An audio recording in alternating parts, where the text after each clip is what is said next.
ছোট ক্রিয়েটার বলে বড় ভিডিও বানালে কেউ দেখে না, ফলোয়ার্সও অত নেই যে ভিডিও আপলোড করে দিলেই দেখা শুরু না, তাই ছোট ভিডিও বানাতে বাধ্য হলাম।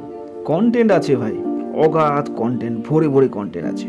যত প্লেস ঘুরেছি না, একটা প্লেসে মানে 1 ঘন্টা 2 ঘন্টা করে ভিডিও বানানো যায়, কিন্তু কি লাভ, কেউ দেখছে থোড়ি। তবে একদিন হবে বস, একদিন হবে, সেই আশায় চলছে কন্টিনিউ ভিডিও আপলোড। হোক, কোনো না কোনো দিন কিছু না কিছু তো হবেই। হ্যাঁ, মেঘালয়ের বাড়ি চড়াতে যাওয়ার পর সব কিছু দেখে শুনে উপরে উঠে আসা। ভাই ট্রেকিং কাকে বলে ভাই, আপসাইড ট্রেকিং মানে জীবন বেরিয়ে গেছিল।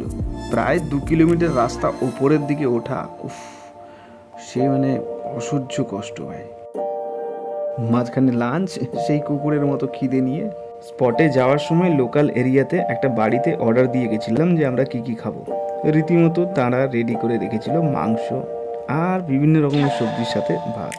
তখন কুকুর বেড়াল কি খিদের অবস্থা খারাপ, সব কিছু অমৃত। তারপর গাড়িতে উঠে হোটেলের কাছাকাছি এসে কমলা লেবু খেয়ে নদীর পাড়ে একটু ঘুরে পাহাড়ি নদীর স্বচ্ছ জলে গাড়িটাকে ধুয়ে একদম সাফ করে রাখা।